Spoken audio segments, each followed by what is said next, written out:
మళ్ళీ గ్రామస్థాయి నుంచి మొదలుపెట్టాం. గ్రామ స్థాయి, మండల స్థాయి, జిల్లా స్థాయి, రాష్ట్ర స్థాయి వరకు పూర్తి నిర్మాణం ఉండాలనే ఆలోచనతో మరో ఉద్యమాన్ని చేపట్టబోతున్నాం. కాబట్టి నిర్మాణం వైపు మేము వెళ్ళడం జరుగుతుంది. ఆర్ఎస్ఎస్, బీజేపీ కుట్ర చేసి 2016లో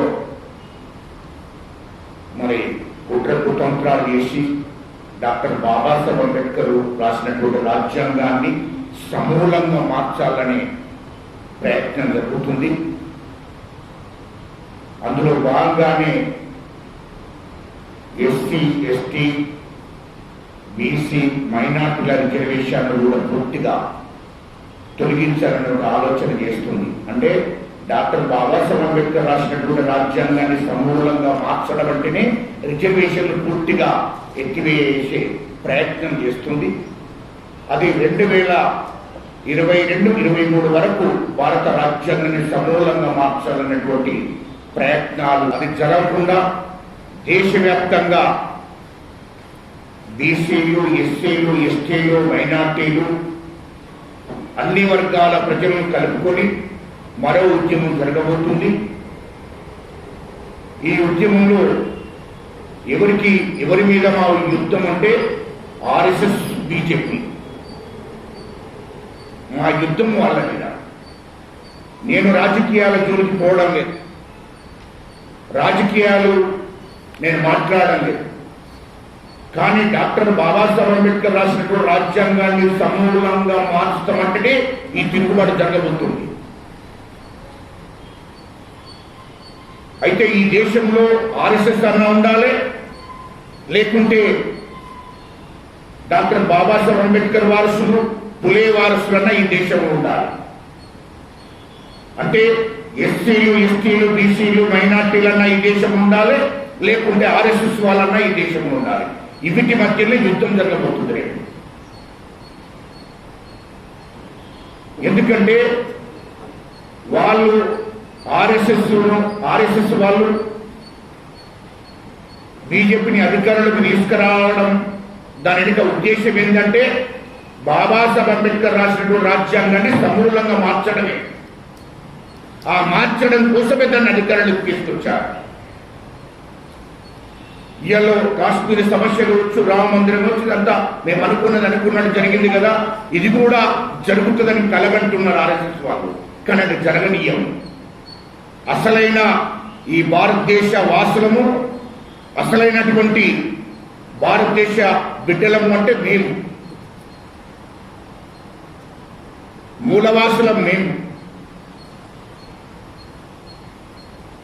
ఈ భారతదేశానికి బతకడానికి వచ్చినటువంటి మరి మనువాదులు, ఈయలో అదే మనువాదులు ఆర్ఎస్ఎస్ నడుపుతున్నారు. కాబట్టి యుద్ధం ఇక్కడ నుండి వాళ్ళ మీదనే మా యుద్ధం. మా హక్కులను మేము కాపాడుకునేదాకా నిరంతరం పోరాటం చేస్తాం ఖచ్చితంగా. అది ఎస్సీ, ఎస్టీ, బీసీ, మైనార్టీలను కలుపుకొని, అన్ని వర్గాలను కూడా కలుపుకొని, మాకే వర్గాన్ని కూడా వ్యతిరేకించవలసిన అవసరం లేదు.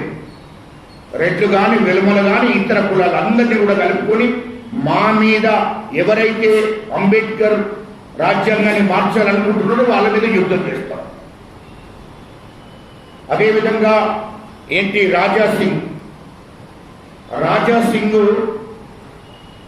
అసలు ఆర్ఎస్ఎస్ వాళ్ళను, ఆర్ఎస్ఎస్ సంస్థనే నిషేధించాలి ఈ భారతదేశంలో. తీవ్రవాదుల కన్నా, నక్సలైట్ల కన్నా అసలైన అంతకన్నా డేంజర్ ఏది అంటే ఆర్ఎస్ఎస్ ఒకటే ఈ భారతదేశంలో. నక్సలైట్లతో అంత ప్రమాదం ఉండదు, తీవ్రవాదంతో అంత ప్రమాదం ఉండదు, కానీ ఆర్ఎస్ఎస్తోనే అంత ప్రమాదం ఉంది దేశానికి. ఇయలో రాజాసింగ్ మాట్లాడిన మాటలు, ఏమయ్యా రాజాసింగ్ ని కాన్స్టిట్యూషన్ ఒకసారి బయటికి రా చూద్దాం అంటే ఈ తెలంగాణ రాష్ట్రంలో ఉన్నటువంటి బీసీలు, ఎస్సీలు, ఎస్టీల, మైనార్టీల ఓపికతోనే ఉండి వీళ్ళు ఓపికతోనే ఉంటున్నారు. ఉద్యమాలు చేశారు. తెలంగాణలో ఎస్సీ, ఎస్టీలు, బీసీలు, మైనార్టీలు చేతగాని వాళ్ళు కాదు, చేతగాక లేము. అసలైన భారతీయులము, అసలైన భారత మాత బిడ్డలము, ఈ దేశానికి మూలవాసులము. ఏమయ్యా రాజాసింగ్ లంజా కొడుకులు, ఇది మాంసం తింటే, ఆవు మాంసం తింటే తినే లంజా కొడుకులు అంటున్నాం. మరి ప్రపంచంలో, దేశంలో అన్ని వర్గాలు, అన్ని వర్గాల ప్రజలు తింటున్నారు.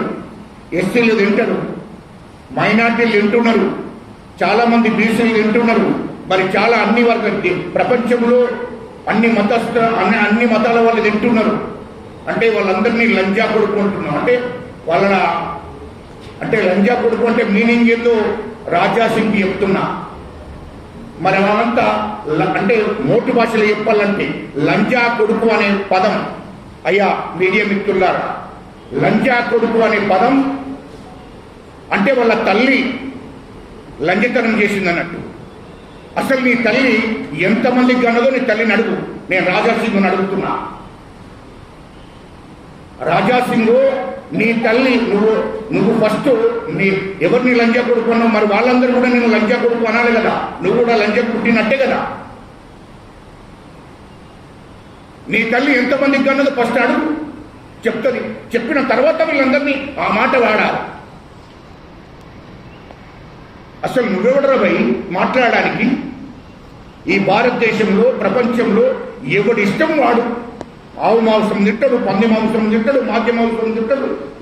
ఇది భారత రాజ్యాంగంలో ఏదన్నా తినొద్దు అని రాసి ఉందా? భారత రాజ్యాంగాన్ని అనుసరిస్తారు. కానీ నువ్వెవడరా? నీ యొక్క సిద్ధాంతం, నీ యొక్క ఆర్ఎస్ఎస్ సిద్ధాంతాన్ని ఈ ప్రజలు అనుసరించాలనే గ్యారంటీ ఏంటి? అసలు ద్రోహులు మీరు. ఆర్ఎస్ఎస్ఏ ఆ సంస్థనే ఈ దేశానికి పెద్ద ద్రోహం చేస్తుంది. దాన్ని నిషేధించాలి. ఇయలో రాజాసింగ్ మాట్లాడుతుంటే ప్రజాస్వామ్యం ఇది. భారత రాజ్యాంగంలో ఈ ఆవు మాంసం తినొద్దు అనే రాసి ఉందా?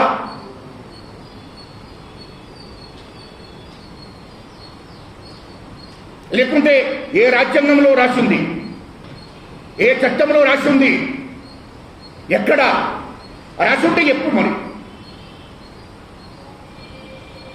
చట్టాలు ఉన్నాయి కదా, ఎక్కడ రాసింది? మరి ఈ మాంసం తినొద్దు అని రాసిందా? రాసుంటే చెప్పు. అది తెలియకుండా ఇష్టం వచ్చినట్టు మాట్లాడితే బాగుండదు. ప్రజలు చేతకాని వాళ్ళు కాదు, ఎస్సీలు చేతకాని వాళ్ళు కాదు, బీసీలు చేతకాని వాళ్ళు కాదు, మైనార్టీలు చేతకాని వాళ్ళు కాదు. నిన్ను కూడా ఆవును ఎట్లా కోస్తారో నిన్ను అట్లా కోయవలసి వస్తుంది. జాగ్రత్త,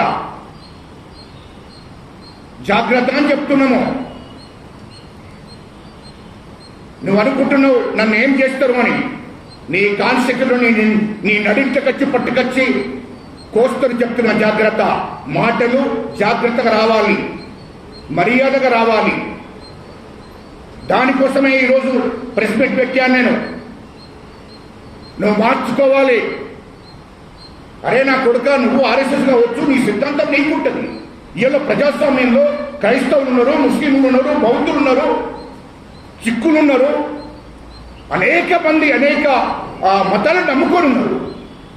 లేకుంటే హిందువులం కాదు, మేము ఒక్కలమేంద్రం, మేము ఒక్కడ హిందువు పెట్టడం. నువ్వు హిందూ పుట్టావో ముస్లిం పుట్టావో నీ ఎవరంటే తెలుస్తుంది కదా. మేము కాదు, ఇయలో మేము ఒక్కలేమేందు. ఈ రాష్ట్రంలో కేసీఆర్ హిందువు కాదు, లేకుంటే ఇంకో ఉత్తమ్ కుమార్ రెడ్డి హిందువు కాదు, లేకుంటే ఇంకో రాహుల్ గాంధీ హిందువు. ఎవడరాబాయి నువ్వు? ఎవరి ఇంటికాడ ఎవరు ఇష్టం వచ్చిన పూజలు వాళ్ళు చేసుకుంటారు. నువ్వెవడరా అసలు అనడానికి? అది పద్ధతి కాదు. నువ్వు మాట్లాడేటప్పుడు జాగ్రత్తగా మీడియాలో స్పష్టంగా మాట్లాడాలి.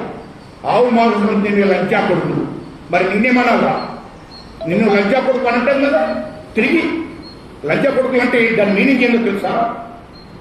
కన్న తల్లి. ఆడవాళ్ళంటే గౌరవించాలి, అది దాన్ని సంస్కరణ అంటారు. నువ్వు అన్నావు కాబట్టి నేను నీకు జవాబు చెప్తున్నా. నేను అందుకోసం మీ తల్లిని నేను అనలే. మీ తల్లిని అడుగు, అమ్మా నన్ను నేను ఒక్కడికే పుట్టానా అడిగితే అవునా కాదా అంటే ఇది కూడా అందరికీ వర్తిస్తుందని చెప్తున్నా. నేను ఆ సిస్టమ్ కాకుండా ఇష్టం వచ్చినట్టు మాట్లాడుతున్నామండి. ఏమి ఈ రాష్ట్రం నీ అయ్యే జాగిరి అనుకుంటున్నావా? ఈ దేశం నీ అయ్యే జాగిరి అనుకుంటున్నావా? ఆర్ఎస్ఎస్ జాగిరి అనుకుంటున్నావా లేకుంటే నీ అబ్బ జాగిరి అనుకుంటున్నావా? తెలంగాణ రాష్ట్రాన్ని కష్టపడి ఉద్యమం చేసి పోరాటం చేసి ఈ రాష్ట్రాన్ని సాధించుకున్నావు నా కొడక. నువ్వు అప్పుడు మేము ఉద్యమం చేసినప్పుడు ఈ దేశానికి స్వతంత్రం తెచ్చింది ఈ దేశ ప్రజలు, ఆర్ఎస్ఎస్ వాళ్ళు కాదు, బీజేపీ పార్టీ కాదు. నేను రాజకీయాలకు పోవద్దనుకున్నా, కానీ రాజకీయాలు మాట్లాడవలసి వస్తుంది. ఈ భారతదేశంకి స్వాతంత్రం తెచ్చింది ఈ భారతదేశ ప్రజలు. దానికి గాంధీ ఉన్నాడు, దాని వెనుక నెహ్రూ ఉన్నాడు, చాలా అనేక